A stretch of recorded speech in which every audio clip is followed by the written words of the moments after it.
All right. Let's look at the WPA version 2 four-way handshake. So here it is, the WPA version 2 four-way handshake process. First off, look at the pairwise master key already distributed. So we've jumped through what process? What process have we done already?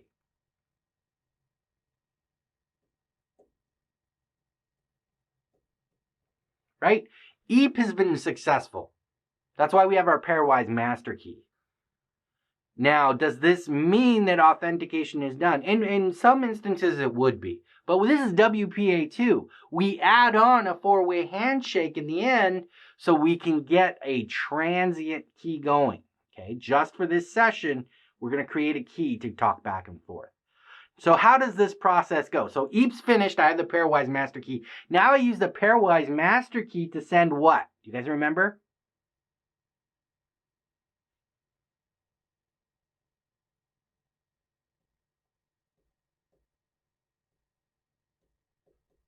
The A naughts. Remember, the A naughts is just a random number by what? The A. The A stands for the authenticator. So the authenticator comes up with this random number, and it creates it and encrypts it using that pairwise master key and throws it over to the supplicant or client. Now the supplicant or client goes, great, that's wonderful. What I'm going to do now is I'm going to create my own random number, or S naughts. And because as a supplicant, I have the A naughts and S naughts, I can already generate my pairwise transient key, can't I? I have a pairwise master key. I'm going to use all that information to encrypt and send an A naughts. I'm going to use that A naughts to create my own random number, put those two numbers together, and now I have a pairwise transient key. Oof. Complicated, isn't it? Now, I need to send over something to the other access point, but I'm not going to send over the transient key. That's ridiculous. What I'm going to send over is the S naughts, or my random number, right? So A naughts and S naughts have been sent back and forth. They have a random key. Now the authenticator itself has what? Has all the information it needs to create what? The pairwise transient key. Now, is the S naughts the only thing it sends over? No, I send over a mic, a message integrity check, so that it knows that what I'm sending is actually right. It's like a cyclical redundancy check. Just checks the information to say it wasn't altered in any way. It also sends over some information elements, or IEs, so we can learn more about the client and what it's doing. And then it sends over WPA information. We are, in fact, using WPA. This is version, all that kind of stuff is added in.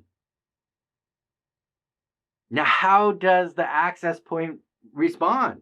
Well, the access point responds by saying, okay, that's great, awesome, but we need something for multicast and broadcast. Hey, I got this other thing. I'm using a group transient key right now. That group transient key is what I use for multicast and broadcast as an access point. You aren't my only client. I have 5 other clients. Sometimes I need to talk to them all at once for multicast or broadcast. I use the group transient key for that. This is the group transient key. This group transient key is received on this side. So now the client has the pairwise temporal key or transient key, has the group transient key. The authenticator has the pairwise transient key and group transient key. So now we're going to send across an OK message. Client confirms everything is OK. Be aware of this process, everyone. Understand how it works. A naughts and S naughts creates the pairwise transient key. Then the group transient key is exchanged over to the client, and then an acknowledgement of this session. This is the four-way handshake for WPA version 2. Now we've talked about the numbers. Let's talk about the letters here. What are we doing in this process? Well, first off, what are we doing? We're deriving a PTK there.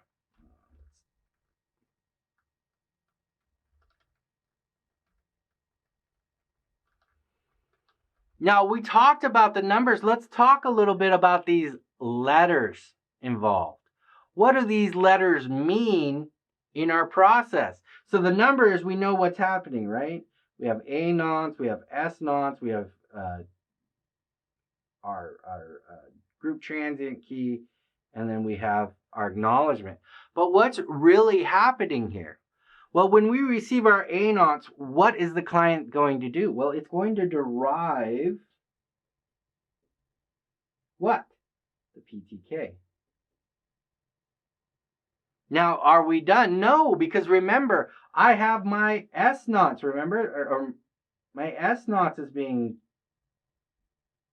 transmitted. Okay? So my authenticator sent the A nonce. I derived the PTK. I sent my S nonce. What happens here then? At B, what are we doing? Well, we have to derive, don't we? We have to derive the PTK given that we just received the S nonce from the client. So derive, and then at the end, when we acknowledge all these exchanges, what do we do next? Well, now we install the keys.